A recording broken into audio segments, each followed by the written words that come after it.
Hello there, fearfully and wonderfully made human. Welcome to the Holistic Counselor Podcast, brought to you by Through the Valley Therapy and Transform Mind Consulting and Coaching, where faith, science, and holistic healing collide. I'm your host, Diana S. Rice, licensed mental health counselor and certified integrative mental health professional, here to have the kind of conversations most people are afraid to start. Today's topic hits close to home: politics, mental health, and the mess in between. Let's be real. Families are divided, friendships are ghosted, and everyone's tired of feeling angry or hopeless. But what if healing division isn't about picking sides, but about learning how to stay human in the middle of it? My guest today, Kelsey Blahnik, LCSW, gets this work on a soul level. She's a clinician, advocate, and author of the new book, The And Way: Assertive Peacemaking in a Divided World. Kelsey co-hosts Love Anyway gatherings with Search for Common Ground, helping people do something radical these days: talk and listen without losing themselves. I first discovered Kelsey after attending a Braver Angels mental health workshop, and her presentation hit me hard. She gave language to something I think we all feel: the exhaustion of constant conflict, and showed that healing starts inside us before it ever happens out there. So whether you lean red, blue, or feel stuck in the middle like me, a self-proclaimed Ella Funky Purple, this episode isn't about sides. It's about sanity, compassion, and learning how to keep your peace in a divided world. So, Kelsey, thank you for coming on. Thank you so much for having me. I'm excited. All right, so let's get to it. Well, first of all, what first drew you to become a therapist? And then how did your journey end up here, like with Braver Angels? Like, I never even heard of them until I was like on Eventbrite, and my algorithm did me a favor and like said, okay, here, check this out. And I said, all right, I was available that day. And then I heard your presentation and I was just like, oh, please, I want you on. Yes. So I have actually always wanted to be a therapist since I was a teenager. I knew so early on that this is exactly that I wanted to be a social worker anyway. And so I lost a friend in a car accident when I was 15 and went to see the school social worker, and she was so impactful. And then I was referred to a private practice therapist, and she made a huge impact on my life. And I said, I want to do that. I looked up at the diploma on her wall, and she had a social work degree. I didn't even know social workers were counselors, because a lot of times we get that we only associate them. And I remember when I graduated, people would always assume that just social workers work with CPS, but they do so many different roles. And that's what I love about social work, is that you can work with a ton of different populations. I've worked in many different roles, either as a case manager and a clinician over the last 15 years. And so I've never looked back. I feel so fulfilled in my job as a therapist and as a social worker. And I'm very confident this is exactly what I was meant to do. I love that. So you know that's your calling. So how'd you end up with Braver Angels? Do you know a little bit more about Braver? Because honestly, I've only gone to two meetings and I'm brand new at going there, and I know why I went there. But how did you get involved? I think that the first time I heard of Braver Angels was actually through the Love Anyway gatherings that I do with, it was originally called Preemptive Love Coalition, a peacemaking coalition that's spread around the world. We started meeting in Orlando in person initially. And then my co-host, who's amazing, Sadia, she ended up uh, starting all these groups all over the place, started working for Preemptive Love Coalition. And now I don't even know how many, dozens of groups there are all over the place. They do Love Anyway gatherings, these feasts every year, What? and it's amazing. And I they, haven't even heard of this until just now. So I need can you tell me a little more about that? I yes. mean, do they So have something in South Florida? yes, there's the idea is that you bring together people of different backgrounds, and that could be religiously, that could be racially, that could be politically. It does of any kind. Our group happened to be a sisterhood, a group of women that came from. It was more of an interfaith concept to begin with, and it's ended up we bring up the most controversial topics. And I mean, one month we're talking about abortion, the next month we're talking about gun rights. The next month we're talking about Charlie Kirk. And the next month, every time we're bringing these things up. And even if we happen to have a group where not everybody's completely on different sides, we still bring up how could we look from another perspective? How could we try to understand our brothers and sisters that are in a different place on this issue rather than just demonize them? And Yeah. so it's brought up some really great conversations, and just a depth in relationship with people that don't even, we have people from Canada that join us. Now it's virtual. So we have people all over the place that can join. Some of them are in person, some of them are virtual. And they're the ones who told me about Braver Angels, which is a really amazing nonprofit that conducts all these workshops and debates. They're very, I would formal makes it sound stuffy, but it's more, they have a very specific process to everything. So it's very well managed. And Yeah, guidelines it like doesn't get out of hand too easily. right Yes. because we're there. What I'm seeing is they're not trying to create. I hate to say it, like the clickbait of the algorithm that we're all addicted to. You know Mhm. what I mean? Because echo chambers and everything like that. What they're trying to do is diffuse those situations in order for us to have conversations like we're doing now or how they did for mental health. I want to know more about, what was the name? Preemptive, what was the name of Yeah, it again? it was Preemptive Love Coalition. Now it's called Search for Common Ground, is the name Okay, of search it. common ground. Search for Common Ground, and they do amazing work all over the place. Right. And now Braver Angels, they offer a mental health forum specifically for mental health professionals Okay. once a month, and Hmm. that's for mental health professionals of any political background to come in and learn about a tough topic. Like one month, I presented. Another month, somebody talked about gun culture. Another month, somebody's talking about gender identity and how that is influenced by the mental health field. And so it's another great opportunity to be struck by different perspectives, and you're, in the context of the mental health profession. So for the 1 year that you started with or started the search for common ground, is that for anybody that wants to come in, or is that for just mental clinical professionals? No, that's for everybody. Yeah, that's Okay. my friend started this in Orlando to just be for absolutely anybody to be a part of it. And I know I mentioned that one in particular was started as a women's group, but there are some groups that are, just for anybody, or maybe there's like a young adults group, or, everybody can just start the one that they want it to, the way they want it to look. Okay. Yeah. Yeah. And I'm curious anybody, if it's in South Florida. I know, and anybody listening right now, of course, I'll search and find the website. They have websites, I'm sure, Yes, right? So, search for so common ground. somebody, yeah, so somebody could actually. How do you prevent? And this is the thing. This is what I liked about Braver Angels because they really are like they have questions before you could come in. How does Search for Common Ground hold the line because you have people out there that are mean. I don't know how else to explain it that come in and they're just wanting to blow things up and I'm talking about with words. Mhm. How do you know how they keep that those guidelines or to be able to keep everyone safe, Yeah. emotionally safe? Since I haven't joined a new group before, I'm not sure how Okay. they do that official Hmm. start for a new group and make sure that they have some sort of guidelines. But for the group that I'm a part of, it's kind of that you could rely on. We're co-hosts, and so kind of the co-hosts are relied on to keep the spirit of the event going in the direction that we intended. So there are oftentimes things that my dear friends will say that, just really end up being a polarizing statement. And I agree with them. And yet I still invite them into, you know, Yeah.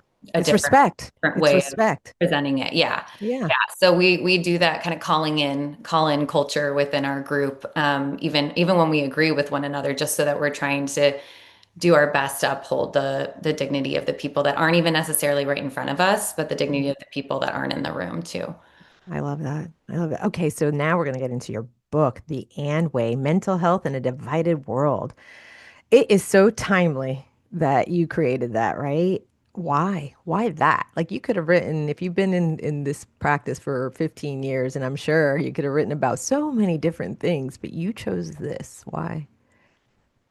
Yeah, I have lived in all sort of places. I've lived on coasts all over the country mainly, but in purple places, blue places, red places. And in every place, I have found amazing, good people. And so I've always been heartbroken by the way that we talk about how we other folks on the other side of the aisle, when I know there are good people on the other side of the aisle that I just happen to vehemently disagree with.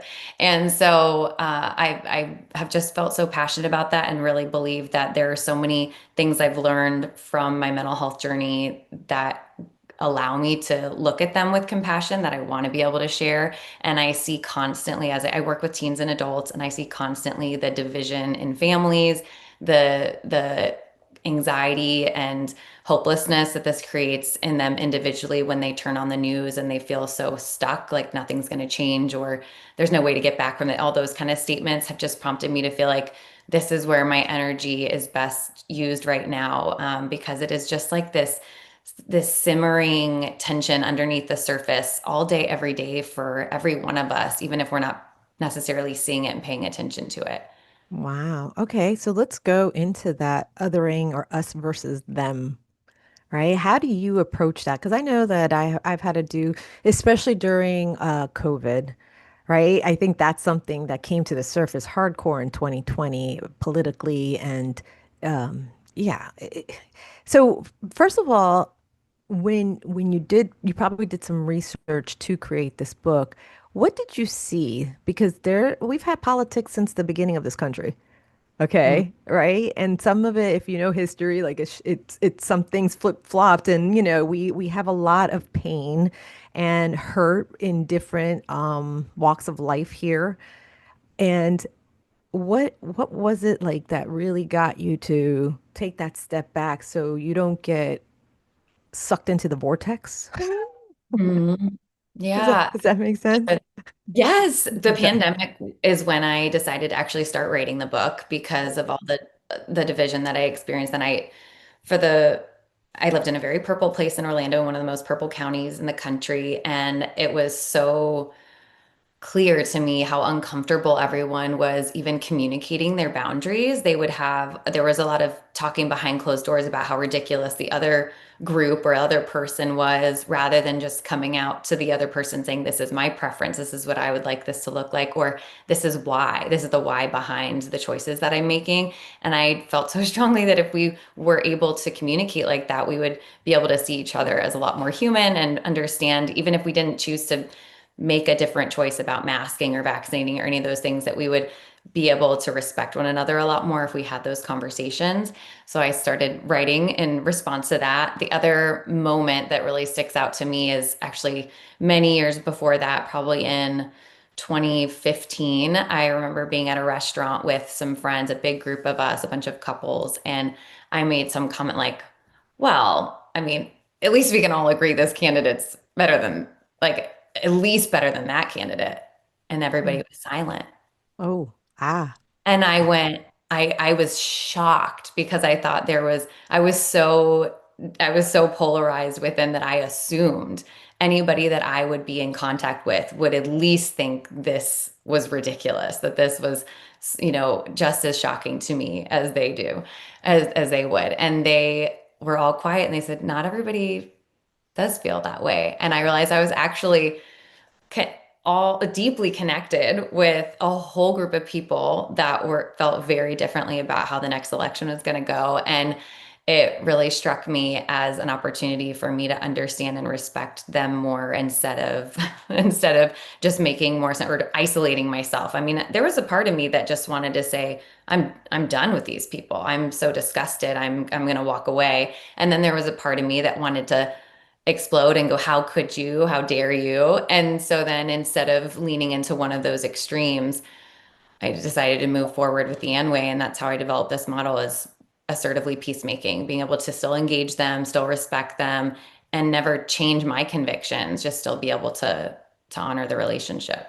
All right, so let's talk about the model. Okay, without giving, because you want people to buy the book to understand it better, but let's give them a taste of that because I know you said parts, and I understand as a therapist, but a lot of those that are listening haven't, that's what I like to teach because even though I might have like 10 people that come on talk about IFS, internal family systems, everybody has a different point of view and are able to explain it in a way that might hit now differently for the person that's listening, right? So Mhm. let's talk about the model. Like, what do you mean model? Yes, I've loved listening to how different people on your podcast have described IFS. That is a really neat thing because I love hearing the different language that just settles differently on others. And I really find that visuals help explain IFS a lot better too. So if you want to visualize this with me, the way that I describe the Anway model is a mix of parts work and dialectics, conflict resolution, their treatment. There's a lot of different elements combined from dialectical behavior therapy. There's just a lot of things that I move together with this idea that there's not one right way. It's more looking at rather than two extremes, integrating a lot of different things that work together. So with parts language, it's not that I necessarily promote we have to go through the exact IFS formula, but I use parts language constantly because it resonates with me so deeply. So IFS is this idea that we all have a true self, our most compassionate, calm, creative, curious self. And when we're in that sense of self, there's this innate goodness within each one of us, and there is a an equal parts compassion for others and for ourselves. So it doesn't have to just be one way or the other. And that's something that really sticks out to me about when we're in self. And then naturally, because of all the pain that we experience as human beings, there are inevitably ways that we protect ourselves that then sometimes that means we put up our shield, and we sometimes act in a way that's outside of our values. We act in a way that's not calm. We act in a way that's not curious but more judgmental or reactive. We act in a way that's not compassionate and rather going back to the judgment, or more isolating rather than connected.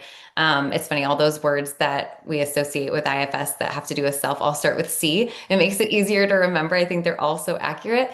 And so these parts of us that put a shield up that defend us, those are parts of another way of calling them in IFS language is protectors. And so my main goal in doing this peacemaking work is for us to be able to look at one another's responses and reactions as protectors, as parts that somebody puts a shield up in responding. And the more that we can be in true self, that we can be curious with the other person, we can be calm, we can be connected, the less likely it is for them to have to put that shield up and be as reactive. And so we have a better chance of them being able to be in a sense of self as well. And it's not that we're going to be, when I say calm, it's not like that we're going to be just monotone and relaxed and all that all the time. It's passion is a beautiful thing, and that's why there are a lot of protectors that serve us very well. There are a lot of I mean, every single protector serves us well in some way. And there are a lot of protectors that just go into overdrive. We overcorrect with them. So, for example, as a helper, I'm really glad that I have this helping protective instinct when I see somebody struggling. And then there's a way I could do that in overdrive, where if I was going compassionate outwardly only and then forgot to take care of myself, then I've passed the line, and it's no longer serving me well, and I'm probably not going to be of great service to others eventually as well. So that's the basis that really drives the Andway model, is being able to look at yourselves and at others as having a positive intention and protecting oneself with those reactive responses, and knowing that there's still a good inside. Yeah. I mean, that makes a lot of sense. So, what do we do with the clients that come in, right? With their exile part, and so with IFS, there's exiles and firefighters and managers, right? And to me, I know back in 2020, what I saw, because I was working in the public school system, and I get it. Like, I try to sit back to understand everybody's point of view. That's a training that we have as therapists, right? But I also was like that as a child, honestly. Since I was a little girl, like I would sit back and observe everything just to have an understanding why someone's behaving the way they are. But when you don't have that skill set, what would be the first thing that you would do with your clients, Kelsey? Because especially when it comes to this political situation that I mean, I saw some horrible things happening during COVID. I'm sure you did too. All of us did. Like the mental health of many people. It was first of all, it was a global traumatic situation, number one. Number two, then you had the political, right? And then number three, I worked with adolescents only and then their family. And it's just like, oh my goodness, like it was.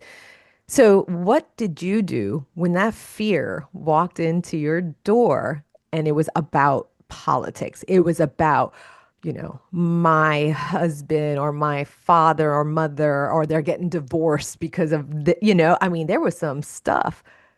Mm. How did you handle that? With the client in particular? Yes, yeah. Number one, I start with humanizing the other person.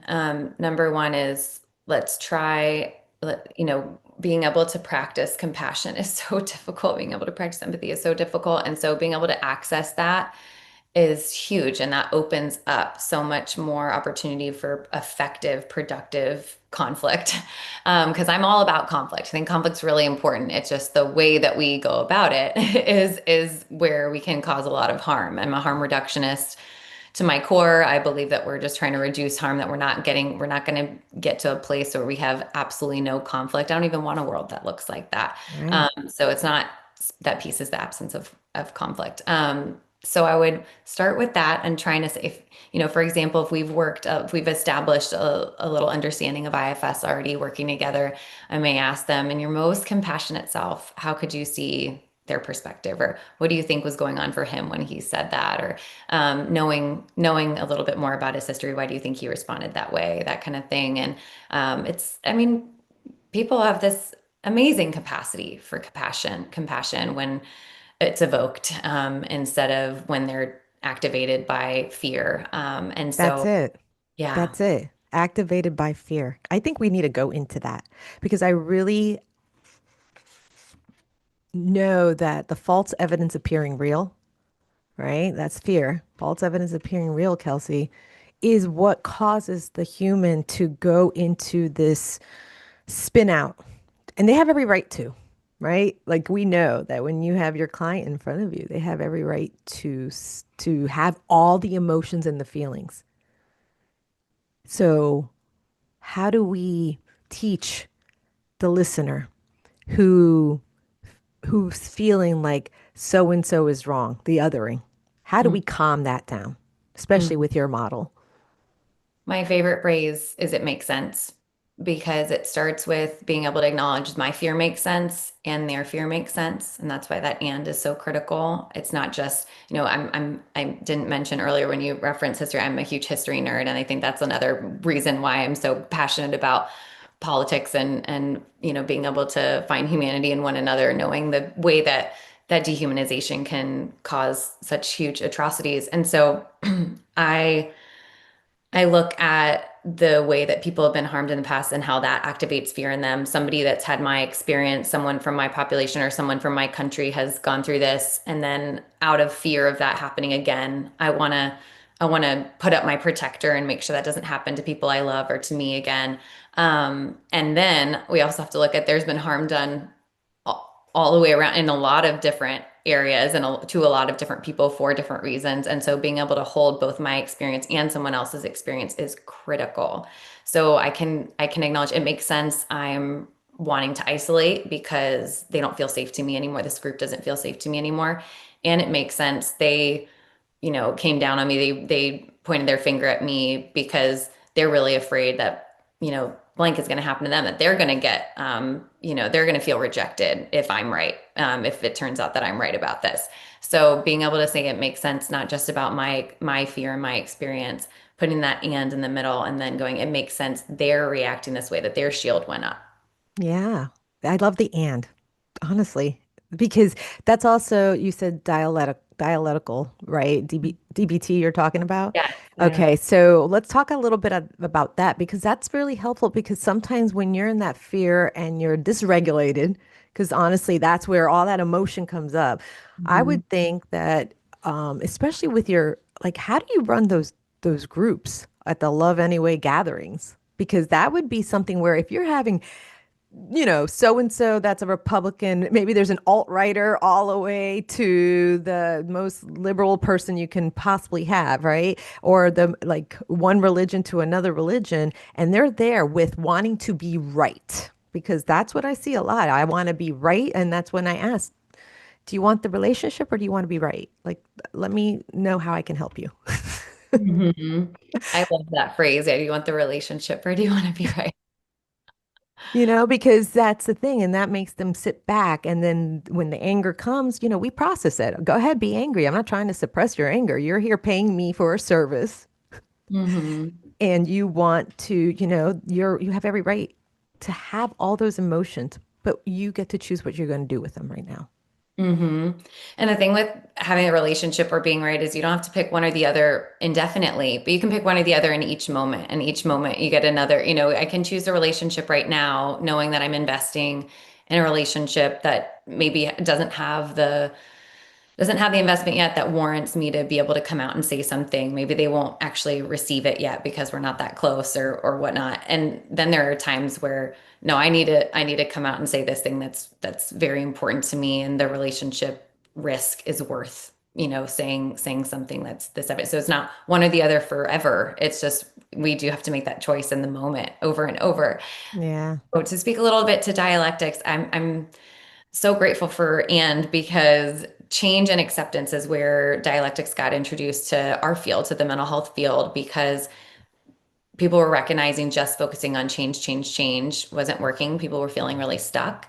And it's a critical thing for my clients and for myself. And I think it's so powerful for us as clinicians or as activists, as advocates, because we can recognize the change that I want to make or the change I'm making right now, even if it's small, whatever way I'm contributing as this, one human out of all these humans, and I have to accept something that's out of my control. So the phrases go something like this. I'm contributing to peacemaking by reflecting on my own inner world, by trying to humanize everyone in my own heart. And I can't control what everyone else is going to do, or I can't change American politics overnight, right? So I'm consistently making those phrases for myself to recognize I still have value. I still have a way to contribute. So there's not that sense of hopelessness and helplessness that comes with this work, or with social work in general. And there's something out of my control. That's all these other people out there. And being able to accept is something really, really difficult for people. I work a lot with anxiety, OCD, and trauma. And so there's a lot of acceptance necessary in that work because there's a lot of safety that's out of our control, things that have already happened to us that are out of our control. They've already happened. There's a lot of the way that other people respond to us is out of our control. And so being able to hold both of those is really Yeah. powerful. Yeah. And teaching people that they can. Because some people feel that they have to stay there. You know what I mean? Like they feel like, and that's why I keep when I work with some of my clients, it's like, okay, fear is false evidence appearing real at times, right? I mean, there's your brain's keeping you safe at all times. And Mhm. so fear, I mean, is protects you, but when you're stuck in it, right? In the anxiety or in the OCD or in the mindset of rumination of like, oh my gosh, the world's ending and it's because of them, Hmm. right?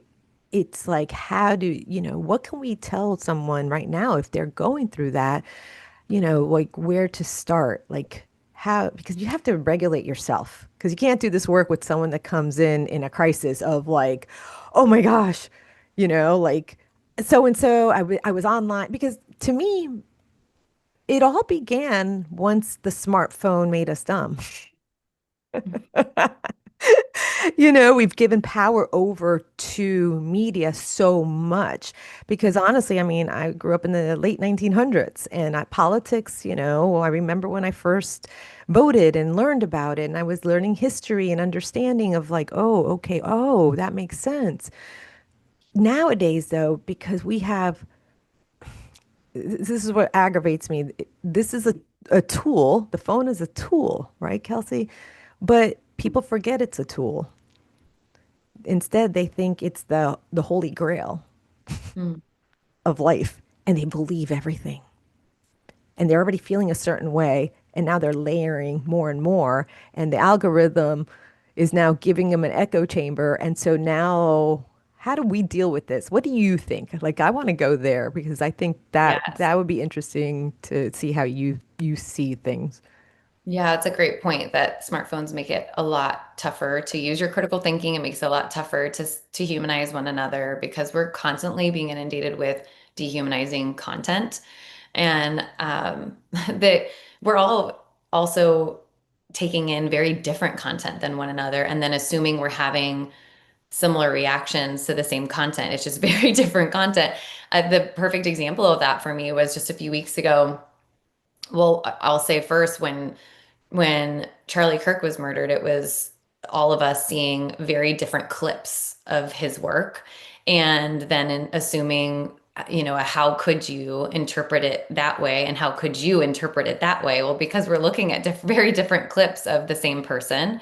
And then a very lighthearted version of that was the day that Taylor Swift announced her or put out her new album just a few weeks ago. My whole feed was all Taylor Swift's new album is coming out. My whole experience was that's what the world cares about. And I didn't even know it no, came yeah, out. right. Nobody, tons of people didn't even know What are that you this was talking about? happening. Right. Exactly. So there, I would, I was wearing my daughter's a big Swiftie too, and we were wearing our matching shirts that day. And then I was interacting with people that didn't even know it was happening, and I went, "Wow, that is fascinating. That this is what the algorithms fed me to believe that the whole world's revolving around this celebration that no, tons of people don't even know about or care about." So there is just a constant misinterpretation there as well. Yeah. Well, no, I think that's important for us to talk about, Kelsey, because now I see that we're from different generations. Now that you said that, because I'm Yeah, like, wait, I Taylor agree. Swift? Oh, wait, who is Yeah, that? Oh, yeah, now I remember who that is. Like, you know what I mean? yeah. Like, and so that's important for our listeners to hear. Like, how do you, whoever's listening right now, take a step back and have critical thinking skills? How? Because that is something when I work with the 25 to 35-year-olds or who I usually work with, when I know how to question things because I come from the 1900s. And they're just like, I never thought of that. I'm like, and it's okay because that's why we need to now understand we all need each other. Hmm. You know what I mean? And we need to like you said, humanize.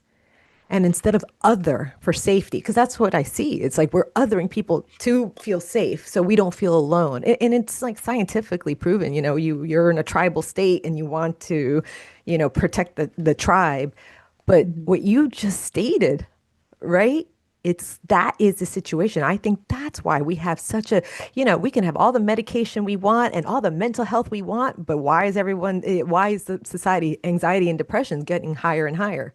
Is it because we have more testing or is it because we have 24/7 of the whole world's AI news in our hands and we're believing every tiny little thing?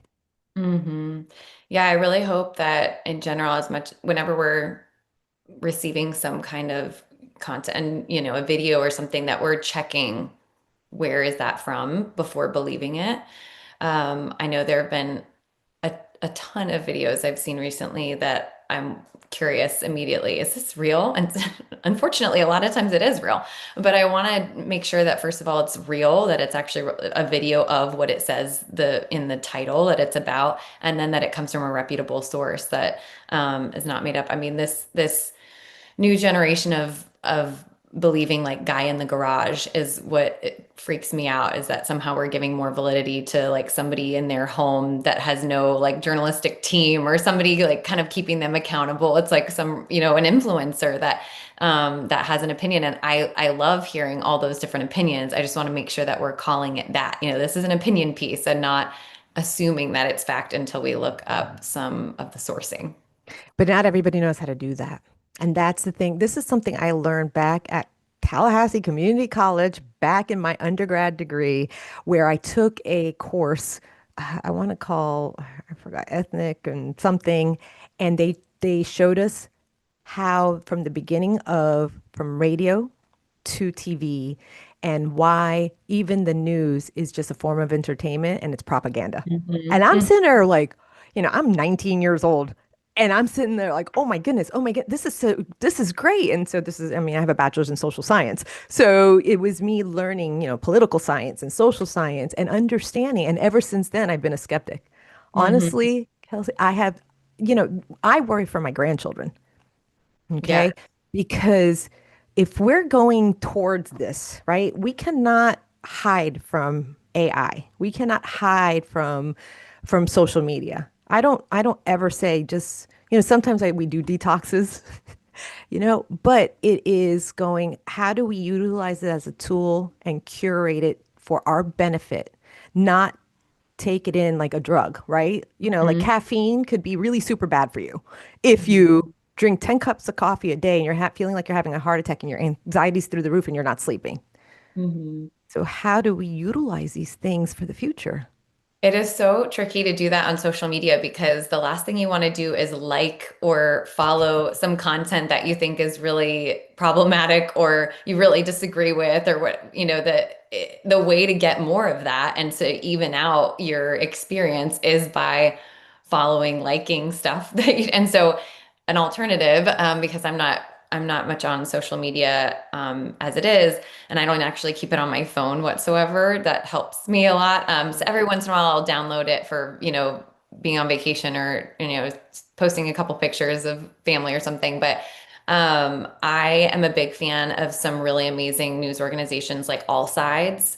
Mm, They will put up the titles of, five different news organizations' interpretation on the same event, and it is pretty fascinating to see the different ways that they're even titling this. I give an example in my book of when former President Carter passed, and it was like the best president ever passed away. And then the next one was like the worst president ever passed away. It was almost that extreme. And yes. so they also even indicate underneath the title and the link to the full article whether they lean far left, center, right. And there's like five different subcategories. And so that's a really good resource for folks to check out. I'm also a big fan of Tangle News. They do a great job of being as nonpartisan as possible while still being very opinionated, but really highlighting this is my opinion here, and then being very Wow. intentional about this is the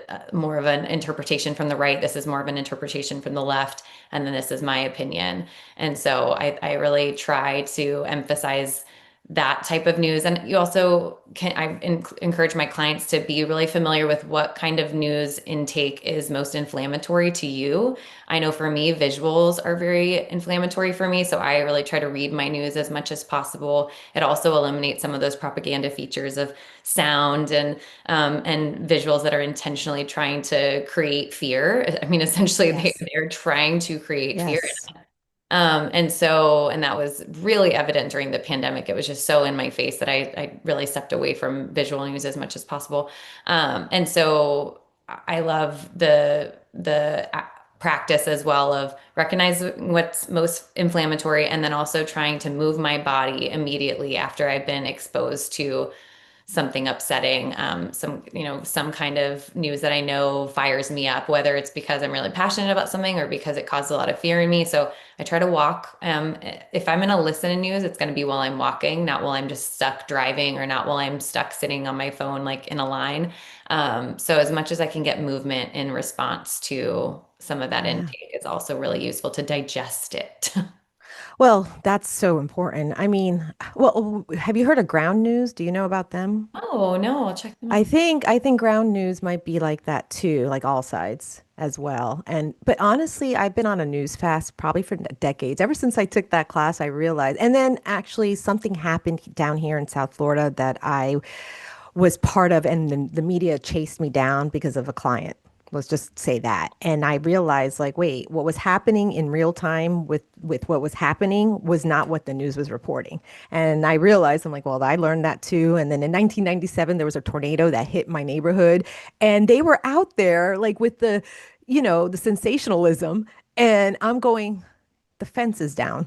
Does that make sense? Like, so I realized I'm like, oh, they sometimes but that's why it's super important to, when you're looking at something, to understand, first of all, what it's doing to all five of your senses. right? Mhm, To mhm, understand what it's doing and why are you choosing to allow that in. mhm, And after you take it in, be still and see how it's moving through your system. If it's something that's firing you up in a positive, good way, that you're going to be a person that becomes an advocate, because we need people that make change, right? That's what we do here. This is the beauty of our country, right? We do we have situations and then there's people that change the situation, but not the way it's happening now where people are just murdering people and just angry and assumptions. I mean, that's the thing. It's like, are you reacting in wisdom, or are you reacting in just emotion? Or are you responding in wisdom? Like, how do we do that, Kelsey? How do we, what do we do now? Because by the time this comes out, it will be February, right? And then we're going to have another season. It just seems like it's going to get worse with AI and all these fake videos and these, and politicians, trying to eat each other up. And that's what I really, Kelsey, that's what gets me really upset is where I'm looking and I'm like, yeah, I'm not voting for either one of you because you're both just, I want to know what you're doing for the people, not pointing out everybody else's demons. Like, stop doing that. Why don't we figure out how we're going to help those that, the women, the orphans and the widows? I'm a Christian. So, how are we going to help those that need, that's what I feel we're meant to do. We all have a purpose. We all have a reason to be here. And how are we all going to get along? I know everybody that knows me personally thinks I want to sit around and, play kumbaya in a drum circle, and that's would be beautiful. But reality is, how do we just live right now within our own homes in peace? mhm. The going to biblical reference since you went there, I think about like identifying the log in your own eye. And that's one Ooh. of the, when you were saying most of us are looking around like why are you, so focused on taking the other person down as opposed to looking inward. And that's why my book's all about self-healing leads to world healing. If we could Mm, be more honest with ourselves that we're in inner conflict too, that we have hypocrisy within each one of us, then we'd be a lot more generous with seeing the hypocrisy in somebody else and seeing someone's inner conflict play out where one day they operate this way and another day they sometimes operate that way. They're not all always patient and always kind. They're also not always evil and always condescending, that we're, and that's in this, and that we're in Halloween season right now. And so in this time frame, when I'm thinking all these villains and these villains are monsters, and then all these good guys, the heroes, that gets played out so in such a binary way. And I'm a big fan of being able to look at ourselves with a little more honesty that there's, the log in our own eye. There's mess in there. There are ways that I'm protecting myself that are causing harm either to myself or others sometimes, and they go into extreme the same way that that's happening to my fellow man. So I think reflecting inward allows us to have some more of that compassion outward. yeah, taking responsibility for ourselves. I mean, that's super important. And realize that we have the power to do so. Hmm. You Or even know, recognizing I have that inclination and maybe I'm not even acting on it, but maybe the fact that if I have the inclination to want to scream, when that at that dinner party I wanted to scream at people, and the fact that I didn't, maybe that's because I've had enough examples in front of me, or I've had enough practice, or I've had enough exposure to tools through therapy, or I've had enough connection with those people that allowed me to not react in that way. And yet I can still relate to somebody who has the inclination to want to do that. And then maybe they don't have the same history and experience that I have to not have that explosion in that moment. They're just like, that's maybe they've had the opposite messaging that that's the way you get stuff done. Their messaging around conflict could have been that's the way you get heard is by being as loud as possible. Or their message could have been, the only way you can get your way is by isolating. And so that's why they react that way. And so I can relate to that inclination, that protective instinct, that shield going up, even if it's not the same way that I chose to actually intervene. Yeah. So besides your book, what other resources do you know out there? Maybe other books or websites or that can help somebody to, because not everybody can afford therapy, Hmm. right? But people are listening now that, maybe there's a tool. And remember, like, please seek your mental health or, medical doctor, because we have to always put that disclaimer out there, because these are just, this is for educational purposes. But it's like, where does someone start? Like, they're listening and they're like, yeah, like, I'm really upset. I'm angry. I feel this, I feel that. Where would you have them go? Like I'm thinking of the Four Agreements, that book, right? Because it teaches you a skill set, I really think, how not to take things personal, Hmm. right? Always do your best. I'm trying to think the other two right now. Sorry, it's early in the morning. Yeah, my favorite book that I wish everyone in the world would read is called What Happened to You by Dr. Bruce Perry and Oprah. And it's very powerful. I hope that and it's got a great audiobook version, and that's sometimes easier to digest too, because they kind of make it a conversation. It almost sounds like a really long podcast. It's great by both written or by audio. And Dr. Perry mentions in that book that something that I really advocate for as part of the Ann way. It's not just therapy is not the only way to Right. healing by any means. In fact, it's Exactly. sometimes not the right thing for some people, that's not even in the top few for some people. So, looking at ways that you heal your body, like rhythmic dancing that has been like, it's an indigenous practice that's been available to us always, of being able to have mantras and have movement, rhythmic drumming, any things that allow our bodies to have that bilateral stimulation or any kind of rocking pattern. Those things are all really healing for our body. And I'm a big fan of walking, any kind of movement that you can be getting in, especially if you can move with other people. I think that's always really empowering. Or moving in nature, finding sources of connection and movement that are not necessarily like sitting in therapy. I love a walk and talk therapy. I love that option.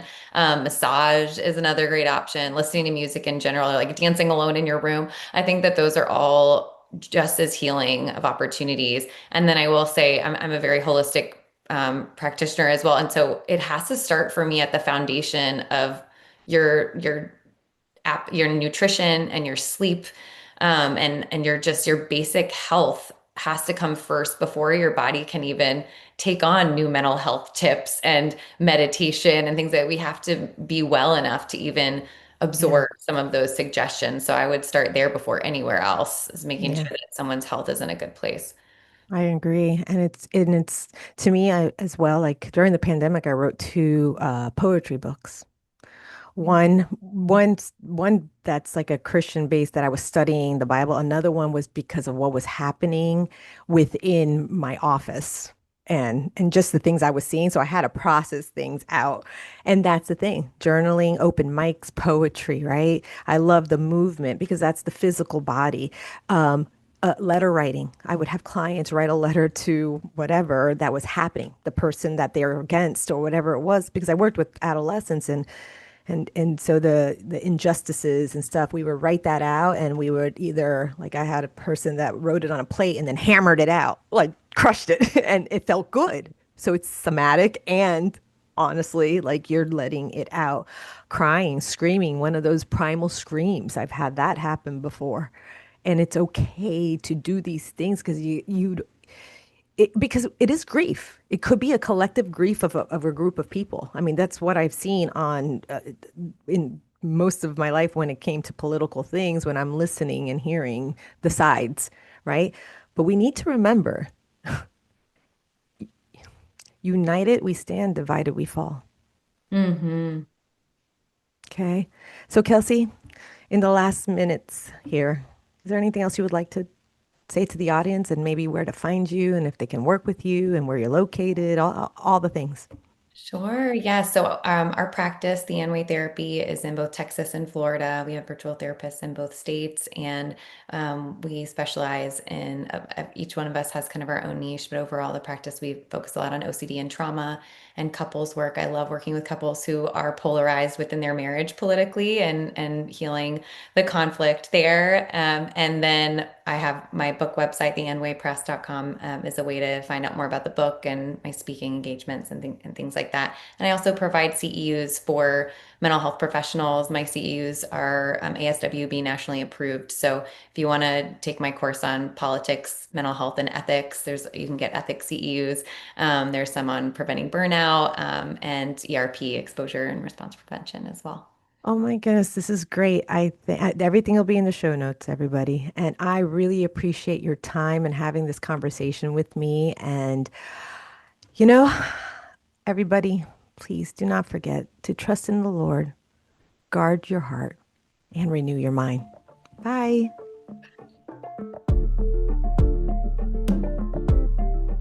And now for the disclaimer to make sure you understand that you are responsible for you. The content provided on the Holistic Counselor podcast is for entertainment and informational purposes only and is not intended as a substitute for professional medical advice, diagnosis, or treatment. Always seek the advice of your physician or other qualified mental health provider with any questions you may have regarding a medical or mental condition. Never disregard professional medical advice or delay seeking it because of something you have heard on this podcast. The views expressed on this podcast are my personal opinions and do not represent the views of any professional organizations with which I am affiliated. Call your doctor, 911, or 988 immediately if you have a medical emergency. The Holistic Counselor podcast does not recommend or endorse any specific tests, physicians, products, procedures, opinions, or other information that may be mentioned on the podcast. Reliance on any information provided by the Holistic Counselor podcast, guests appearing on the podcast at the invitation of the Holistic Counselor podcast, or other listeners to the podcast is solely at your own risk. Confidentiality notice. If you engage with the Holistic Counselor podcast by commenting or posting and are a client, please be aware that you may be revealing information that could compromise your confidentiality. Please remember that disclosing your identity or personal details can be linked to your clinical material. As a therapist, I am bound by confidentiality and will not respond to any disclosures of this type on this podcast. I am committed to upholding the ethics and confidentiality of the therapeutic relationship, which extends to all forms of communication in accordance with the laws and professional guidelines that govern mental health professionals. I want you to know that your privacy is of utmost importance, and you are responsible for protecting it when interacting on this platform or any other public forum. Thank you.